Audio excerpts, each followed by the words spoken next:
अप्सरा साधना में जो सामग्री की आवश्यकता होती है, यह क्यों आवश्यक है? ऐसा बहुत सारे साधकों के मन में होता है और हमारे पास भी ऐसे साधकों के प्रश्न होते हैं कि क्यों अप्सरा की साधना में सामग्री की आवश्यकता पड़ती है। तो यहाँ पे ये समझना होगा सबसे पहले कि जो सामग्री होती है उसका साधना में महत्व क्या होता है और वो कार्य क्या होता है, ये समझना अनिवार्य है। अगर आपने इसको समझ लिया तो फिर आपको ये समझ में आ जाएगा कि हाँ, माला का क्या भूमिका होता है, क्या जो है कि उसमें महत्व होता है साधना में सफलता प्रदान करने में, और यंत्र का क्या महत्व होता है, क्या भूमिका होती है आपकी साधना को सफल बनाने में, और साथ ही साथ एक गुरु का क्या महत्व होता है आपके साधना को सफल बनाने में। क्योंकि ऐसा तमाम जो है कि जानकारियाँ, ऐसे तमाम जो चीज़ें हैं वो पड़ी हुई है कि जिसमें कि ये कहा गया है कि गुरु की कोई आवश्यकता नहीं, अप्सरा साधना में गुरु की कोई आवश्यकता नहीं। तो इसके संदर्भ में भी हम बताएंगे। तो सबसे पहले हम ये समझते हैं कि साधना में जो माला हम प्रयोग करते हैं वो माला का महत्व क्या है, उसकी भूमिका क्या है। तो सबसे पहले ये समझ लीजिए जो माला होता है, माला यानी मंत्र को जाप करने का एक विधान होता है, एक विधि होता है जो कि सब नहीं बताते। ये वो बता सकते हैं जिन्होंने कि गूढ़ता से, गहनता से स्वयं साधना किया हो। क्योंकि कुछ चीज़ें होती हैं ना जो प्रैक्टिकल होती हैं, उनको वही व्यक्ति बता सकता है जिसने स्वयं साधना किया हो। तो इसमें सबसे पहले होता है कि मंत्र जाप का मतलब होता है कि 3 म को एक साथ मिला करके जो जाप किया जाता है वो होता है मंत्र जाप। तो 3 म क्या है? तो 3 म का मतलब होता है, पहला मनका यानी कि जो माला का मनका है वो, दूसरा मन यानी आपका जो मन है वो, और तीसरा मंत्र। यानी ये तीनों जो मंत्र म है, इन तीनों म को जब आप मिलाते हैं तो मिला करके जो बनता है वह होता है मंत्र जाप। यानी जब आपका मन एकाग्रचित होकर के माला के मनका के साथ में जब एकाग्रचित होता है और उसके बाद जो आपका मंत्र का जाप का लय है, जो स्वर है,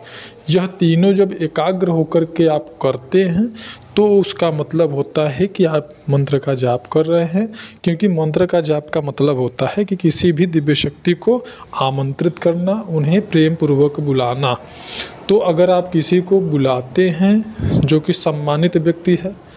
तो ऐसे व्यक्ति को आप कैसे बुलाते हैं, किस लहजे में बुलाते हैं, किस स्वर में, किस लय में, किन शब्दों का प्रयोग करके, ये व्यक्ति के स्वयं स्वविवेक से निर्णय करने का विषय है। तो उस अनुसार ही आपको मंत्र का जाप करना होता है। तो इससे मुख्य इसका मतलब होता है कि आपका मन एकाग्रचित होना संबंधित शक्ति के विषय में। दूसरा आपका जो यंत्र होता है, तो यंत्र का जो मतलब होता है मुख्य, कि अगर आपका यंत्र प्राण प्रतिष्ठित है वास्तविक रूप से, तो जब आप उस पर साधना करते विधिवत गुरु दीक्षा लेकर, गुरु से आज्ञा लेकर के, तो वो जो मंत्र होता है उसकी जो ध्वनि होती है वह प्रारंभ से ही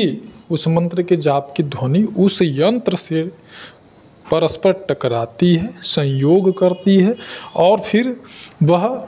संबंधित शक्ति के पास आपके भावपूर्ण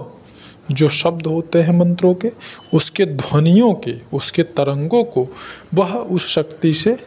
शक्ति के पास तक भेजता है। और ये जो भेजता है, जो यंत्र होता है, वह आप कह सकते हैं कि जैसे आपने किसी को पत्र लिखा, जैसे लिखते थे ना पहले लोग, पत्र लिखते थे, चिट्ठी लिखते थे, तो डाकिया क्या करता था, या ट्रांसपोर्ट के द्वारा वह, और फिर डाकिया के द्वारा वह संबंधित व्यक्ति के पास में आपका लेटर पहुंचता था। ठीक इसी प्रकार से जो यंत्र होता है वह उस संबंधित शक्ति तक आपके द्वारा जाप किए हुए मंत्र के तरंगों को, ध्वनियों को, भाव को संबंधित शक्ति तक बड़ी तीव्र गति से पहुंचाने का प्रयास करता है, यानी शीघ्रता से। वैसे तो किसी मंत्र को अगर आपने जाप किया, काफ़ी लंबे समय तक जाप किया, तो धीरे धीरे उसकी ध्वनियाँ संबंधित शक्ति तक पहुंच जाती हैं। लेकिन जहाँ तक कि प्रारंभिक साधकों की बात है, जो मनोकामना पूर्ति के लिए साधना करते हैं अपनी किसी इच्छा को पूर्ण करने के लिए, तो ऐसे लोगों के लिए जो ये यंत्र इत्यादि होते हैं अत्यंत अनिवार्य होते हैं। और ये जो मंत्र की ध्वनियाँ होती हैं वो किसी भी शक्ति को ठीक उसी प्रकार से प्रभावित करती हैं, जैसे कि मान लीजिए कि शांत और स्थिर अवस्था में आप कहीं पर विराजमान हैं, बैठे हुए हैं, और छोटा सा बालक कोई आए, एक बार आपको स्पर्श करे, हो सकता है आप उसको जो है अनदेखा कर दें, अवॉइड करें, इग्नोर करें, फिर वो धीरे से आपको टच करे, फिर आप जो है अनदेखा या अवॉइड इग्नोर कर सकते हैं। लेकिन अगर उसने ऐसा लगातार बार बार वो करता रहेगा तो फिर एक बार आप कहेंगे कि हाँ भाई क्या बात है, बताओ क्या दिक्कत है। ठीक इसी प्रकार से हमारे द्वारा जो मंत्र का जाप होता है, उसकी जो ध्वनियाँ होती हैं, उसकी जो तरंगें होती हैं, जब किसी यंत्र से टकरा करके उस शक्ति के पास जाती हैं तो बड़ी तीव्र गति से जाती हैं और बहुत ज़्यादा उनको प्रभावित करती हैं, जिससे कि संबंधित शक्ति बार बार जो है संबंधित शक्ति के जो है भाव में विरोधाभास पैदा होता है। तो वह शक्ति यह देखने, समझने और जानने और मतलब ध्यान देने के लिए वह प्रतिबद्ध हो जाती है, मजबूर हो जाती है कि आखिर ये साधक मेरी साधना क्यों कर रहा है। इसमें इतना ही, मिलते हैं नेक्स्ट वीडियो।